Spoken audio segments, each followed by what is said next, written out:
창세기 21장은 아브라함이 이삭을 낳는 그런 장면입니다. 단지 아들을 낳는 것이 중요한 것이 아니고 이 사건을 통해서 하나님이 어떤 분인가를 우리에게 가르쳐 줍니다. 저는 이 사건을 보면서 하나님께서 왜 25년을 기다리게 하시는가, 좀 진작 아들을 주셨으면 아브라함도 하갈을 취하지 않았을 테이고 하나님과 좋은 관계를 유지할 수 있었을 텐데 하나님이 25년이라는 시간을 끌무리나 해서 아브라함과 하나님 사이에서도 좀 삐걱거리는 그런 관계, 그런 13년의 시간이 있었습니다. 이것을 알기 위해서는 하나님의 시간과 우리의 시간 개념이 다르다는 것을 좀 이해할 필요가 있습니다. 사람들 중에는 성격이 좀 급한 사람이 있고 성격이 좀 느린 사람이 있습니다. 급한 사람이라는 것은 부지런한데 신중하지 못해서 뭔가 마음 먹으면 금방 빨리 일을 해내야 되는 그런 사람이고, 성격이 느린 사람은 게으른 사람이 아니고 너무 신중하다 보니까 해야 될 일도 하지 못하는 그런 사람을 말하는 것입니다. 어떤 사람이 좋으냐 나쁘냐 그것을 말하지 않습니다. 각각 장단점이 다 있는 것이죠. 하나님은 사도행전 초반기에 성격이 급한 베드로를 사용했습니다. 그리고 후반기에 넘어가면서는 조금 침착하고 안정적인 바울을 통해서 역사하신 것입니다. 어떨 때는 성격이 급한 사람이 유리할 때가 있고 어떨 때는 성격이 좀 느긋한 사람이 유리할 때가 있습니다. 그래서 우리가 마땅히 해야 될 일, 할 수 있는 일 할 때는 성격이 급한 사람이 좀 주도적으로 일을 해나가면 됩니다. 또 어떤 것을, 큰 것을 바꿀 때, 새로운 걸 시작할 때는 성격이 급한 사람보다는 좀 성격이 느긋한 사람, 신중한 사람의 말을 들을 필요가 있다는 것입니다. 여러분, 신앙생활 할 때는 성격이 급한 사람이 좋겠습니까? 느긋한 사람이 좋겠습니까?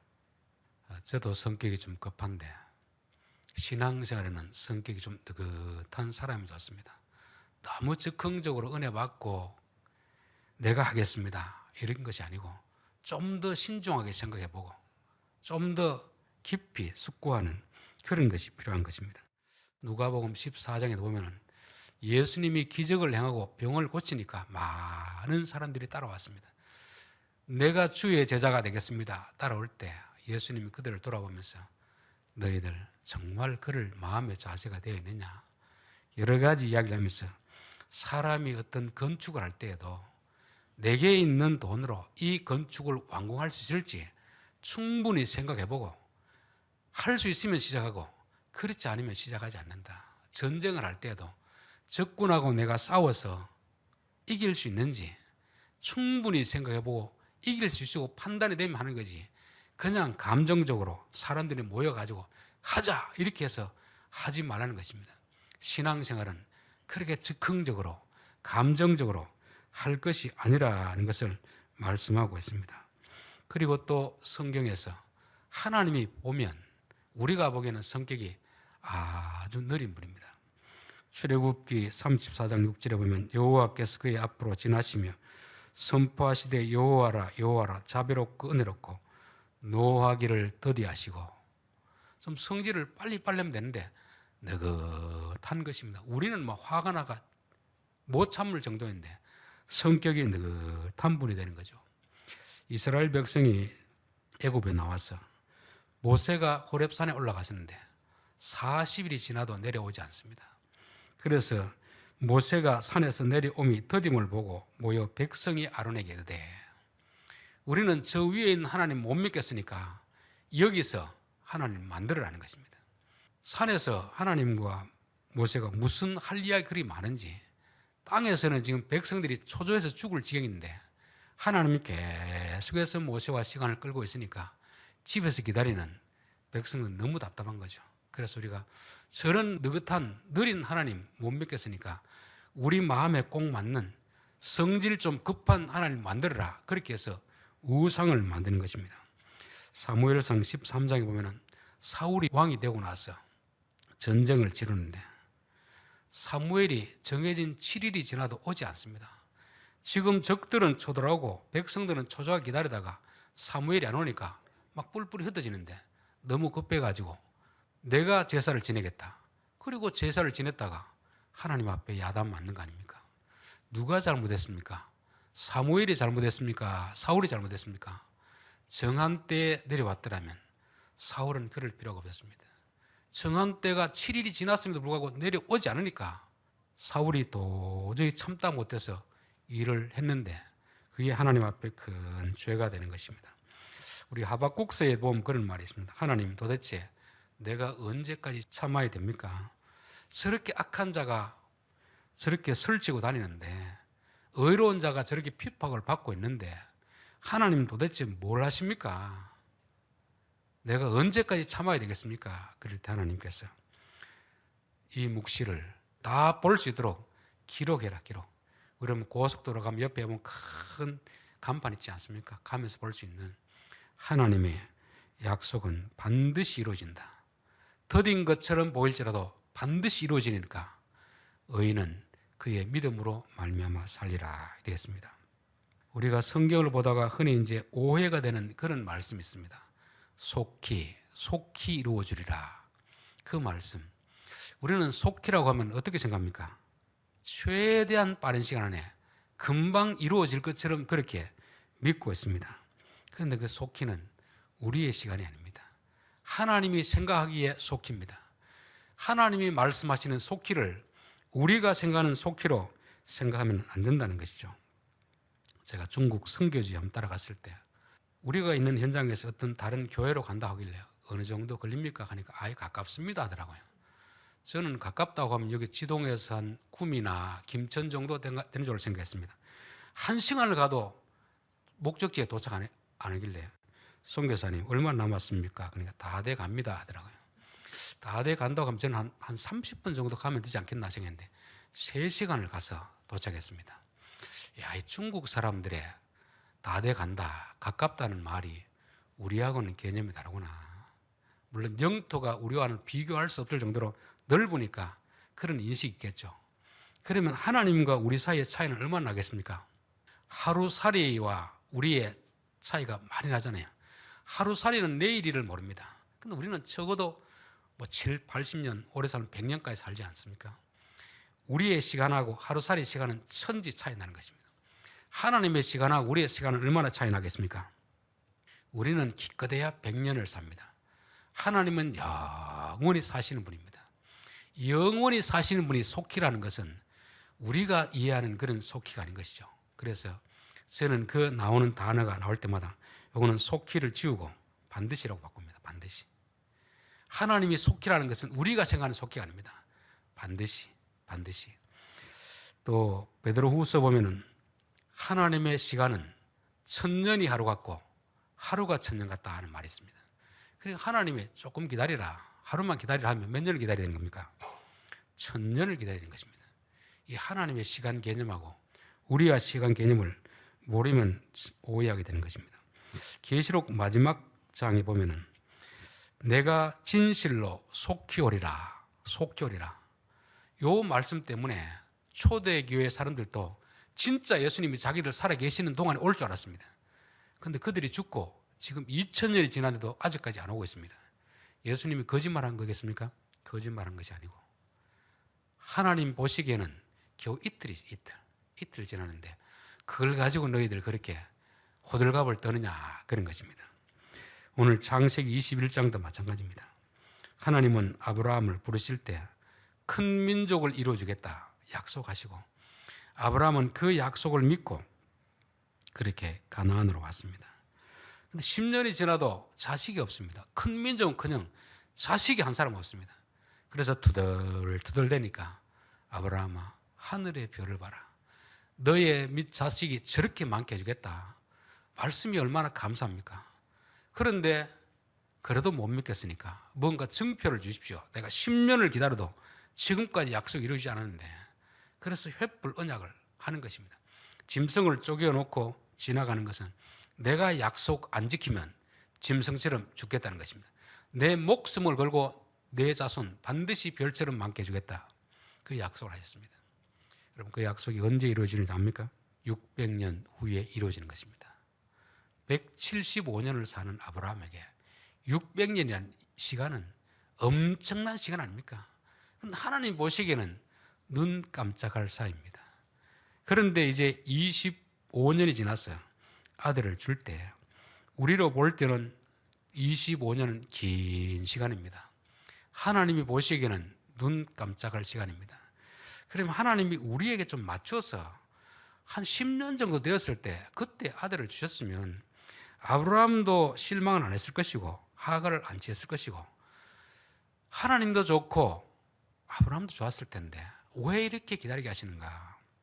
우리도 기도하면 하나님 착각 들어주시면 얼마나 좋겠습니까? 기도할 때만 하나님 이거 필요합니다. 이번에 우리 아들 대학 들어가야 됩니다.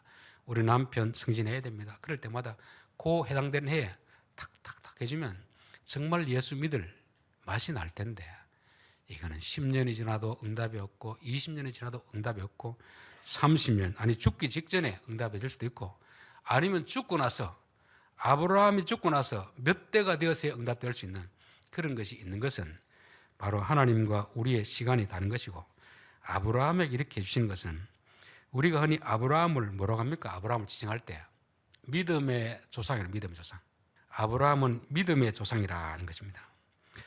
우리가 생각하는 믿음과 성경이 말하는 믿음은 다릅니다. 우리는 주실 줄 믿습니다.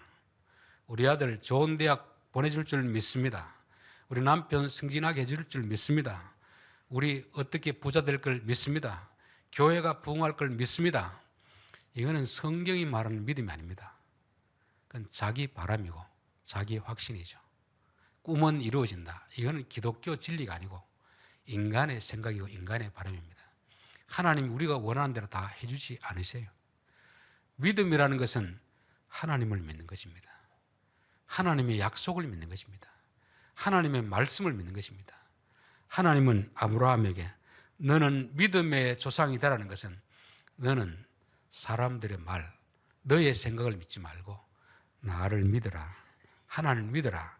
그렇게 말씀하는 것입니다. 요한복음 4장에 보면 수가성 우물가 여인이 우리 조상들은 저 산에서 예배 드려야 된다고 하고 당신네들은 예루살렘에서 예배를 드려야 된다고 하는데 주여 어디서 예배를 드려야 됩니까? 그럴 때 예수님이 여자여 너희 조상들의 말도 믿지 말고 유대인들의 말도 믿지 말고 내 말을 듣고 나를 좀 믿어라. 여러분 예수 믿는 것은 어떤 사람의 가르침을 믿는 것이 아닙니다. 어떤 유명한 목사의 말을 듣는 것도 아닙니다. 하나님을 믿고 하나님의 말씀을 믿는 것입니다. 지난주 오후 시간에 했죠. 베데스다 못에 있는 환자가 낫고 싶으냐 하니까 예, 낫고 싶습니다. 이러이러해서 못 나왔습니다. 그 사람이 38년을 그 자리에서 하루도 빠지지 않고 출근해서 있으면서도 낫지 않은 이유를 뭐겠습니까? 열심히 부족해서 그렇겠습니까? 믿어서는 안 될 사람들의 말을 믿었기 때문에 그런 것입니다. 내 말을 들어라, 내 말. 우리가 예수를 믿는다는 것은 하나님을 믿고 하나님의 말씀을 믿는 것입니다. 믿음과 맹신은 다릅니다. 맹신은 이것이 하나님의 말씀인지 사람의 말인지 구분하지 않고 유명한 사람, 내가 좋아하는 누군가 말하면 다 믿는 거 아닙니까? 그게 맹신입니다. 우리는 누가 말하느냐가 중요한 것이 아니라 이게 하나님의 입에서 나온 말씀인가? 그 작업을 해야 되는 것입니다. 그래서 믿음은 하나님을 믿는 것이고 하나님의 말씀을 믿는 것입니다. 근데 하나님 말씀에는 두 가지가 있습니다. 하나는 뭐 해주겠다 약속이 있고 하나는 이렇게 해라 이렇게 하지 마라 명령이 있습니다. 그럼 우리가 하나님 믿는다는 것은 이 두 가지 말씀을 잘 구분해서 그 말씀에 맞도록 우리가 행동하는 것입니다. 하나님의 약속에 대해서는 기다리는 것입니다. 하나님의 때가 될 때까지 하나님이 이루어 주실 때까지 기다리는 것이고 하나님의 명령에 대해서는 예 알겠습니다 순종하는 것입니다. 근데 아브라함을 보면 12장부터 20장까지 보면 대체적으로 보면 명령에 대해서는 순종을 잘했습니다. 명령은 순종을 잘하는데 아브라함의 치명적인 약점이 뭐냐면 약속에 대해서는 이걸 잘 기다리지 못하는 것입니다. 왜 기다리지 못하느냐? 아브라함이 악해서 그런 거 아니고, 약해서 그런 거 아니고, 하나님의 시간과 사람의 시간을 오해하기 때문에 그렇다는 것입니다. 하나님은 하루가 천년 같고 천년이 하루 같은 분인데, 우리는 100년 안팎을 사는 분이다 보니까 너무 성격이 급합니다. 우리가 한국 사람들도 성격이 얼마나 급합니까? 중국 가면 다른 한국어는 몰라도 빨리빨리는 다 알고 있습니다. 하도 빨리빨리 달라고 하니까 그 급한 성격 때문에 초고속 인터넷 미국에도 없는데 한국에 있지 않습니까? 그런 성격이 어떤 면에서는 유리하지만 믿음 생활할 때는 치명적인 문제가 되는 것입니다. 여러분, 고린도 전서 13장에 사랑장이 있는데, 사랑은 뭐라고 했습니까? 오래 참고. 그 마지막이 뭐죠? 모든 것을 참으며 모든 것을 믿으며 모든 것을 견디느니라. 구약 성경에서 믿음이라는 말씀은 에무라라는 단어를 쓰고 있는데, 끝까지 버티다, 끝까지 버티다는 것입니다. 그래서 마태복음 24장에 보면은 끝까지 견디는 자가 구원 얻는다는 것입니다. 끝까지 견디는 자가 믿음 있는 자인 거죠. 우리는 주여 내가 믿습니다, 믿습니다. 아무리 백날 고백해도 하나님이 약속을 이루어질 때까지 기다리지 못하는 사람은 사실은 믿음이 없는 것입니다. 그래서 하나님께서 아브라함에게 믿음이 무엇인가를 보여주기 위해서 기다리게 하시는 것입니다. 자, 오늘 21장 1절, 여호와께서 말씀하신 대로 사라를 돌보셨고 여호와께서 말씀하신 대로 사라에게 행하셨으므로, 하나님이 일을 이루어 가실 때는 반드시 말씀을 주시고 그 말씀대로 이루시는 것입니다. 그리고 그 말씀하신 시기가 되어 노년의 아브라함에게 아들을 낳으니 하나님의 때가 되어서 하나님이 약속을 이루시는 분이다. 이 두 가지를 우리를 모르면 우리는 예수 믿다가 실족하고 시험에 들고 그렇게 되는 것입니다. 하나님은 자신이 말씀하신 대로 이루시는 분이다. 창세기 15장에 보면 10년을 기다려도 자식이 없으니까 하나님, 내 종 중에서 이 종을 양자로 삼아서 후계자로 삼겠습니다. 그러니까 그건 안 되지. 너의 아내를 통해서 아들을 가져야 된다. 그런데도 약속을 했는데도 금방 변화가 없으니까 하가를 덜컹 치해가 나왔습니다. 그 나중에 이스마엘을 쫓아내려가죠. 너의 씨지만 종을 통해서 낳은 자는 안 된다는 것입니다. 하나님은 너와 아내를 통해서 낳은 그 방식을 통해서만 나온 이삭만을 내가 아들로 인정하겠다는 것입니다. 즉 하나님의 말씀대로 이루시는 것이지 다른 방법으로 이루는 것을 말씀하지 않습니다. 세상은 과정을 중요하지 않습니다. 결과만 중요한 거죠. 어떻게 해서든지 부자만 되면, 성공만 하면 사람들에게 부러움의 대상이 되는 것입니다. 하나님은 성공 못해도 좋으니까 과정, 방법을 하나님의 말씀대로 하라는 것입니다. 잠언 16장 8절에 보면 적은 소득이 을을 겸하면 많은 소득이 불의를 겸한 것보다 나으니라. 성실히 행하는 가난한 자는 사곡 행하는 부자보다 나으니라. 세상에는 부자 되고 힘있고 권력 있는 사람을 부러워합니다. 성경은 그것이 정당한 방법으로 얻어진 것이면 부러워하지만 부당한 방법으로 된 것이면 부러워하지 마라, 그렇게 말씀합니다. 야곱이 아버지가 판단이 흐려져서 자기에게 축복해야 되는데 에서에게 축복하려고 할 때 리브가와 아들이 공모를 하잖아요. 형을 속이고 아버지를 속이고 축복의 기도를 받습니다. 그런데 그 결과 복이 많은 것이 아니고 형제지간의 원수가 되고 그는 살해의 위협을 느끼고 도망가는 것입니다. 하나님은 결과는 하나님께 맡기고 과정을 말씀대로 하라고 우리에게 가르쳐 주고 있습니다. 저는 오늘 한국교회가 가장 위험한 것이 결과지상주의로 세상에 가는 그 길을 걸어가고 있다는 것이 너무너무 불안한 생각이 드는 것입니다.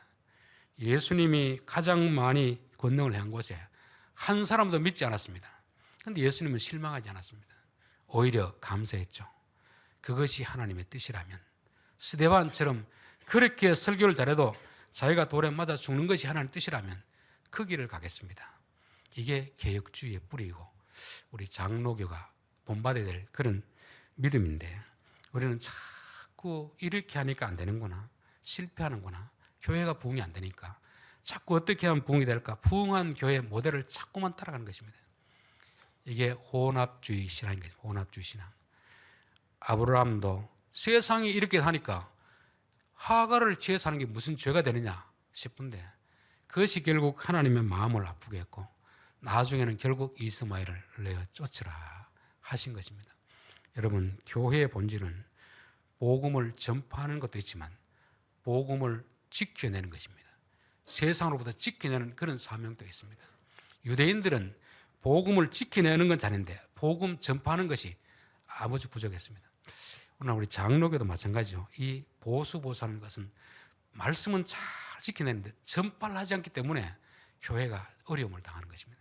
이 혼합주의 신앙을 가진 사람들은 뭔가 열심히 하는데 교회는 부흥하는데 교회는 성장하는데 그 안에 자꾸 하나님의 진리가 훼손되는 그런 일들이 일어나고 있는 것입니다. 저는 우리 총신이 이 장로교가 하나님의 말씀은 말씀대로 지켜내면서 열심히 전도해야 됩니다. 되고 안 되고는 하나님께 맡게 되는 거죠. 안 된다고 자꾸 이상한 방법을 동원한 것이 아니고 실패하는 것도 하나님이 하게 하시는 것이고 부흥하게 하는 것도 하나님이 하시는 것입니다. 아브라함의 이 사건을 통해서 하나님은 말씀하신 대로 이루어 나가신다. 그래서 성막을 지을 때도 방주를 지을 때도 잘 지었구나 하지 않습니다. 내가 시키는 대로 했나 아니냐 이것만 보는 거죠. 저는 오늘날 교회를 평가할 때도 그 교회가 얼마나 부흥했냐 성장했냐 이걸 보지 않습니다. 이 교회가 과연 하나님의 말씀대로 행하였느냐 아니하였느냐 그것만 본다는 것을 말하는 것입니다. 그리고 두 번째가 말씀하신 시기에 하나님의 때에 한다는 것입니다. 우리의 때에 하는 것이 아니고 하나님의 때에 하는 것입니다. 그 기간이 25년이라는 기간이었고 이 기간은 당겨질 수도 있고 늦춰질 수도 있습니다. 정해진 기간이 아니고 하나님의 때라는 것은 우리가 어떤 자세로 있느냐 것이죠. 이 때는 어느 때냐면은 하나님이 아브라함에게 할례를 행해라 할례. 할례를 행한다는 것은 오늘날로 말하면 정관 수술을 행하는 것입니다. 사례는 이미 불임이기 때문에 사례를 통해서 아들 낳을 확률은 제로입니다. 아브라함은 아직도 나이가 들었지만 남자의 구실을 할 수 있는 거죠. 그래서 세상 방법 하가를 지어서 아이를 낳았습니다. 그게 이스마엘이죠. 그런데 하나님은 할례를 행하라. 너가 아직도 할 수 있다는 인간적인 방법을 하려는 그 생각을 다 잘라버리라. 그리고 나서 이제 둘 사이에서는 더 이상 자식을 낳을 수 있는 가능성이 단 1%도 없습니다. 두 사람은 아무것도 할 수 없는, 특별히 자식을 낳는 위해서는 아무것도 할 수 없는 그럴 때 하나님께서 자식을 주신 것입니다. 이게 하나님의 때인 것입니다. 그래서 우리가 철저하게 우리의 무능함을 깨닫지 못하면 내가 내 힘으로 뭔가를 자꾸 하려고 하면 하나님은 기다리시는 것입니다. 언제까지? 우리 힘이 다 빠질 때까지. 저는 대구 금호강변 쪽에서 자랐기 때문에 금호강 여름이 되면 강에 수영을 할 때가 있었습니다. 어린 시절에. 그런데 꼭 꼬면 거기서 강에 빠져 죽는 사람이 있었습니다. 거기서 제가 한 가지 느낀 것은 빠져가지고 죽어가는데도 사람들이 건지지 않더라고요. 언제 건져주냐 하면은 완전히 빠져 꼴깍 넘어갔을 때 그때 줄을 던지거나 가서 건지더라고요. 아니 왜 진작 헐떡헐떡할 때 왜 안 건집니까? 그때 들어가면 그 빠진 사람이 물귀신 작전을 시키면 같이 둘 다 죽는답니다. 그 완전히 죽었다고 생각할 때 그때 끄집어내야 그 사람을 살린다는 이야기를 듣고 야, 이 구원에서도 그렇구나. 하나님 우리에게 어떤 일을 하실 때 내가 할 수 있다. 하나님 안 도와줘도 할 수 있다. 그렇게 생각할 때 하나님 안 도와줍니다. 네가 한번 알아서 해봐라. 되는가 안 되는가. 그래서 완전히 하나님 앞에 항복하고 하나님 나는 할 수 없습니다. 나는 아무 능력도 없습니다. 하나님이 도와주지 않으면 안 됩니다. 그때가 하나님의 때입니다. 완전히 하나님 앞에 항복했을 때. 우리가 예수를 믿는다는 것은 뭘 말하느냐 하면 내 안에 있는 왕, 내가 왕이라고 생각하는 그 왕을 끄집어내리고 그 안에 진짜 왕 되신 예수님을 모시는 것입니다. 여러분은 하나님의 때가 되었습니까? 아니면 아직도 때가 되지 않았습니까? 하나님 안 도와주셔도 저도 다 나름대로 다 방법이 있습니다. 도와주면 고맙지만 안 도와줘도 뭐 좀 아쉬운데 그래도 내대로 살 수 있습니다. 야곱이 창세기 32장에서 그렇게 하지 않습니까? 왜 밤새도록 천사와 씨름합니까? 자기 몸이 건강하니까 안 도와주면 나도 생각이 있습니다. 그렇게 할 때 새벽녘이 되어서 천사가 환도뼈를 쳐버립니다. 그제서 병신이 되니까 이제 내 하나 믿고 있던 내 건강인데 이거 없으면 나는 안 되니까 그제서야 천사의 바지가랑이를 붙들고 도와주십시오 하는 것입니다. 그래서 우리 믿음이 온전해진다는 것은 평안할 때, 내 힘이 있을 때는 잘 되지 않습니다. 정말 내가 내 힘으로 아무것도 할 수 없다고 절망 가운데 느껴질 때 그때 하나님의 때가 되는 것이고 그때 하나님의 역사가 나타나는 것입니다. 아브라함이 그에게 태어난 아들 곧 사라가 자기에게 낳은 아들을 이름하여 이삭이라 하니라. 이삭. 이 앞에 17장에 보면 하나님 나타나서 99세에 내년 이맘때 내게 사라에게 자식이 있으리라 하니까 아브라함이 웃었습니다. 비웃은 거죠. 차하크, 이츠하크, 차하크. 비웃었을 때 너 왜 비웃느냐? 내 말이 농담으로 여겨지느냐? 아직까지 믿음 부족해서 내가 지금 아내가 불임이고 내가 할례를 행하는데 내가 무슨 자식을 낳겠습니까? 그럴 때 하나님께서 내년 이맘때 아들을 낳을 것이다. 너의 힘으로 낳는 것이 아니고 내가 너희 부부에게 주는 것이니까 이거는 100% 하나님의 은혜인 것입니다. 인간의 노력으로 된 것이 아니죠. 이스마엘은 인간의 노력 반, 하나님의 은혜 반. 그렇지만 이삭은 100% 하나님의 은혜인 것입니다. 하나님은 우리에게 비록 믿음이 없어서 차하크를 하지만 이츠하크를 하라. 계속해서 내가 웃게 만들어주겠다. 네가 믿음이 부족해도 때가 되면 내가 너에게 기쁨을 주겠다는 것입니다. 여러분, 우리의 신앙생활에서 돌이켜보면 내 힘으로 한 부분이 있고 하나님의 절대적인 은혜로 된 부분이 있습니다. 하나님의 절대적인 은혜로 된 부분은 유업이 될 수 있지만 내 힘으로 하는 것, 이스마엘은 다 쫓아내야 됩니다. 그것은 은혜가 아니거든요. 그럼 내 힘으로 했는지 하나님의 은혜로 했는지 무엇을 통해 알 수 있겠습니까? 돌아다니면서 이렇게 하면 자식을 낳을 수 있다 자랑하고 간증하는 사람들은 아직도 그건 자기 힘으로 한 것입니다. 사람들이 다 놀랐을 거 아닙니까? 누가 저 나이에 사라가 자식을 낳을 줄 누가 생각해냈겠느냐. 그러면 동네 사람들 가운데 다 몰려와서 제발 어떻게 낳은지 비결을 이야기해 주십시오 할 때 사라는 뭐라고 하겠습니까? 나는 아무것도 한 것이 없습니다. 하나님의 은혜입니다. 하나님의 은혜입니다. 이 고백이 나오면 하나님의 은혜로 된 것이고 제가 어느 병원에 가서 어떤 수술을 받고 어떤 보약을 먹고 나왔습니다. 그것은 하나님의 은혜가 아니고 자기 노력인 거죠. 자기 공로인 거죠. 그거는 나의 쫓아야 되는 것입니다. 우리의 신앙생활에서 이스마엘 내가 쫓아야 되고 정말 이것은 내 힘으로 된 것이 아니고 오직 하나님의 은혜로 된 것이다. 이런 고백이 나올 때 그게 이삭이 되는 것입니다. 오늘은 아브라함의 출생을 통해서 하나님이 어떤 분인가를 살펴보았습니다. 하나님의 시간과 우리의 시간은 다른 것이다. 하나님은 이삭을 줄 때에도 세상적 방법을 통해서 얻게 하지 않았습니다. 오직 하나님의 말씀대로 말씀을 따라. 여러분, 세상에서 성공을 목적으로 하면 말씀을 변질시키게 되었습니다. 우리는 성공이 목적이 아니고 어떻게 하면 말씀대로 살아가는가. 오직 말씀, 오직 믿음, 오직 하나님 은혜만 붙들고 가는 것이고 또 어떤 일이 하나님의 때에 이루어졌는가 내 때에 이루어졌는가 그 차이는 뭐냐면 내 힘으로 이루어졌는가 나는 전혀 할 수 없는데 하나님이 하셨는가 이 일은 하나님이 하셨다고 밖에 할 수 없는 그런 자들에게는 자랑이나 교만함이 없습니다. 오직 겸손함으로 하나님이 다 하셨습니다. 이런 고백을 하게 되는 것입니다. 여러분, 우리에게 이스마엘은 내어 쫓아야 되는 것이고 오직 이삭만이 하나님의 나라에 들어갈 수 있는 하나님의 상급이 주어지는 그런 것임을 말씀하는 것입니다. 그래서 우리는 끝까지 하나님의 약속을 붙들고 하나님이 이루어질 때까지 버티는 것입니다. 이게 성경이 말하는 믿음입니다. 기도하겠습니다.